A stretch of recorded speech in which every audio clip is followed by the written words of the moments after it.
About Sufism, we keep hearing that word Sufism. What does it mean? I'm just giving a very few brief explanation. Some people think of it as Islamic mysticism, and people say it's this pietistic or spiritual tradition of Islam. It's not a sect of Islam. It's the true, and again, there are different kinds of Sufi practices, but the truest ones, or the ones that would be acceptable by most Muslims, would be the ones that are based on the Quran, the Hadith, and also they put lots of emphasis on that, nocturnal journey where the Prophet went from Mecca to Jerusalem to heaven in one night. Muslims just celebrated that a few days ago on the 27th night of Rajab, which is now we're in Sha'ban, so Rajab was last lunar month. So they put emphasis on the interpretation of certain verses. They like the Hadith Qudsi, again, the idea of going up close to heaven while you're still in this earth that the Prophet did, they try to emulate. And in their poetry and other things, they'll put emphasis on the beloved, God, in His majesty, beauty, and distance. God is not far, as we have been talking, He's always near.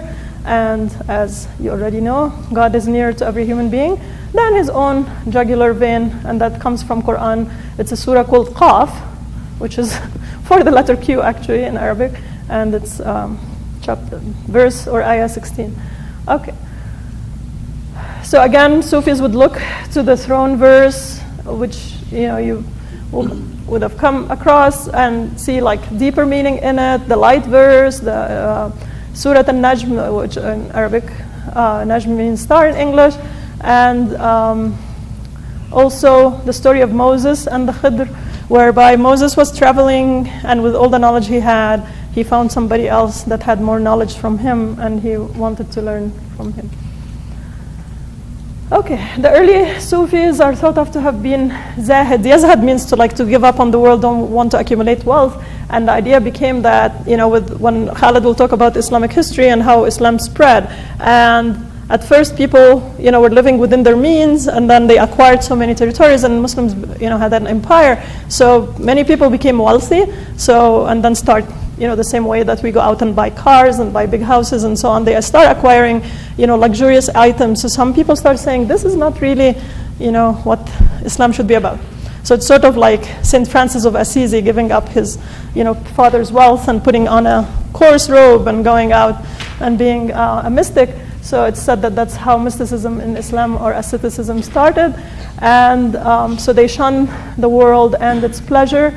And some of them even dwelled in caves. And again, they wore that coarse woolen garment to show that they don't care about the material possessions of the world. And this is where maybe the name came from. Nobody knows exactly what the word Sufi comes from. It might come from Sophia, which is wisdom, but anyway. Okay. So here, similar to the story we just read, so Sufism main focus is that God is one, that God's secret is within man, and man's secret is within God. And people who are not, familiar with this kind of idea will find that very, turning off. But the only man, insan, only man can reveal the power and glory of God, and that only God can reveal the greatness of man. The world cannot do this. Man's worth and his lofty state can be demonstrated only by God. In other words, again, a human being is created by God, but because we have free will, we can turn away from God. But the idea is to try and direct all your worship and intention toward Him. So a true Sufi should dedicate themselves to the welfare of others, loving all other lives as much as they love their own, feeling the hunger of others as their own hunger, regarding the sorrow as their own sorrow. And so this is, in other words, this is an ideal, again, in lots of different traditions and not just in Islam. To be a true human being is, again, care about others and be caring. And that's why there's community service now in schools and all that. So, okay. And I don't know if we should go over this, or how are we doing with time? We still have time, right? Okay. So some of the early Sufis were called weepers because they are said to have wept in fear of God's punishment and in yearning for His reward. There is a hadith of the Prophet, so they didn't make that up, but there is a hadith of the Prophet that says, went too fast. 2 eyes will not be touched by hellfire, an eye that keeps watch at night in the way of God, and an eye that weeps constantly in awe of God. So in other words, when you read the verse in the Quran, for example, it should move you, and you shouldn't take things for granted. And say that a life of pious asceticism with real true fear of God is equal to other forms of jihad in merit, but people could disagree about that, of course. Okay, Rabia al-Adawiyya is an interesting female character. People are always looking for female characters in Islam, and especially in early Islam. So she's one of the earliest named Sufis, and she died around 801 in Basra, in modern-day Iraq, and she combined in her own life both asceticism, giving up the world, and divine love. She is said to have come from a poor family, so she was sold into slavery as a child, and then her master was so impressed by her piety that he finally set her free, and she lived the rest of her life alone, although in some stories she had a maid also. So even though she was poor, she had a maid going around with her, and there are all kinds of interesting stories. So you can find lots of literature about it. And supposedly her love for God was with no other motive but for love itself. So her love was not because she was afraid of hellfire, nor was it because she wanted to go to paradise. So according to what's recorded, her prayer was, "Oh God, if I worship you in fear of hell, burn me in hell. And if I worship you in hope of paradise, exclude me from paradise. But if I worship you for your own sake, withhold not from me your everlasting beauty." Okay, so more of the mystical love of God. So this is, again, it's not a metaphysical principle, of course, but a passionate outpouring of passionate love. And you'll find in poetry of Rumi and other poets this, what could be read on one level as erotic love, but it's like, no, it's not the love of another human being, it's the love of God. And then, again, people who are interested in poetry could find the same themes in not just in Islam, but in other traditions.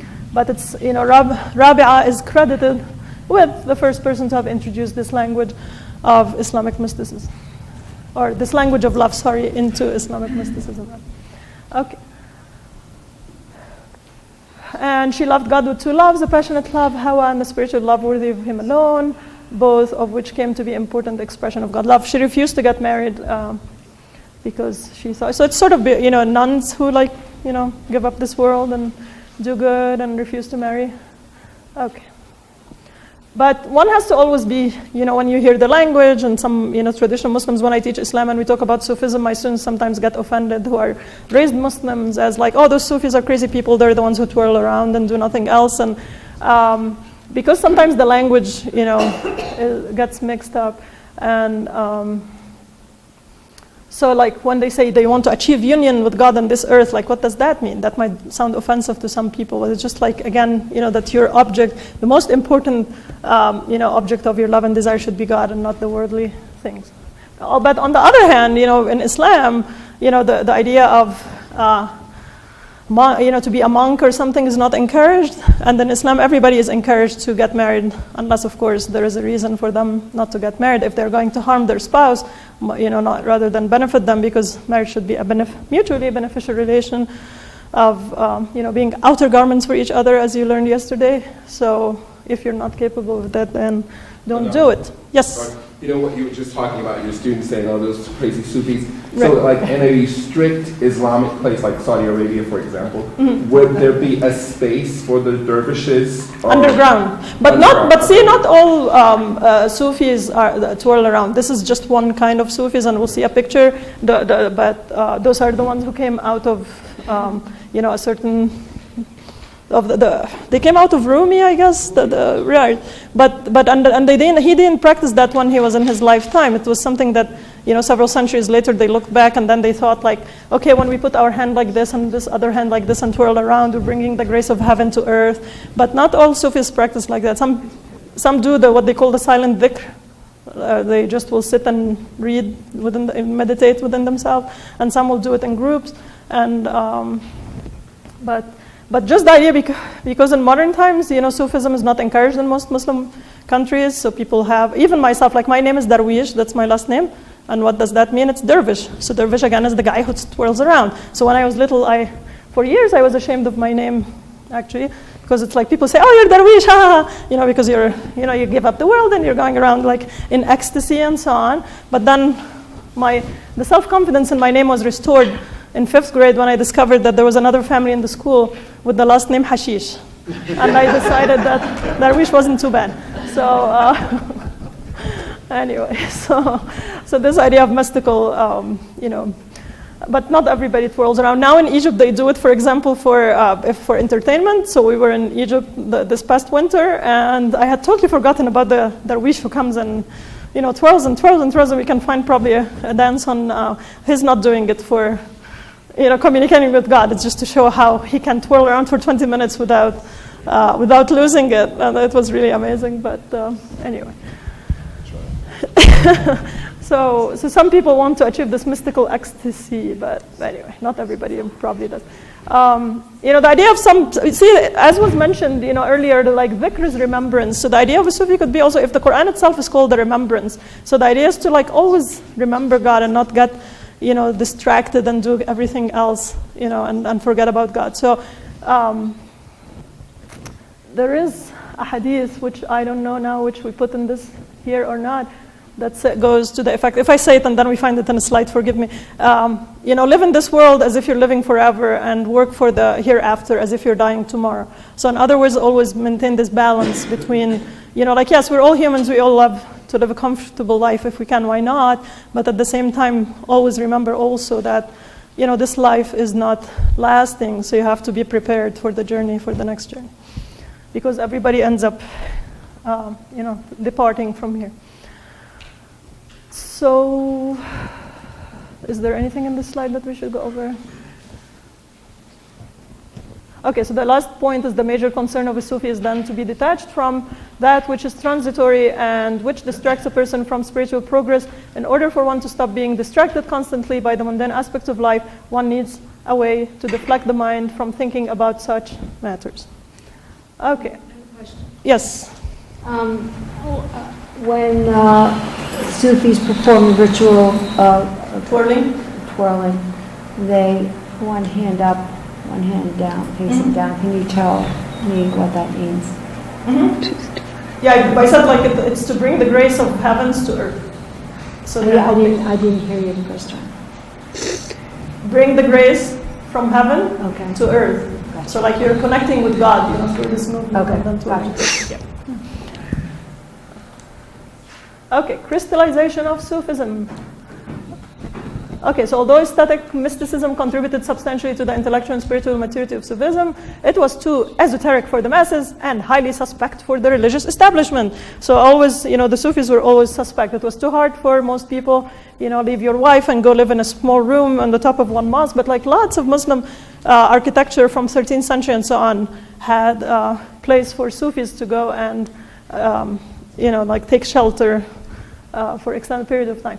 The kind of devotional Sufism that's acceptable by some ulama is called the sober Sufism, which continues to have appeal and meaning like you're not trying to get lost in this mystical ecstasy.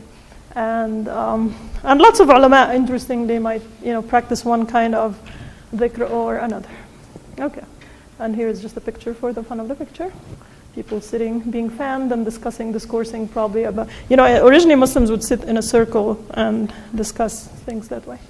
Okay, Abu Hamid Al-Ghazali, so here's the person I just mentioned and said he produced a very important work that's still read up to today. The story goes in brief that he was somebody who was very smart. He attained a very high status in his society. At a young age, he became a professor at the most important, I think it was called the Nizamiya college in, Baghdad or something. But then at some point he realized, what is this? What am I doing with my life? So he told his family, I'm going to pilgrimage, and then disappeared for 7 years. And meanwhile, he learned about Sufism and 5 minutes. Oh, the questions, okay. And then, and then he came back and then found a way to, merge together the Sharia with the Sufi practice. So So his work now goes beyond Sufism to cover the religious sciences, and his compendium of Muslim law, it's called the Revocation of Ihya Ulum ad-Din, of religious knowledge.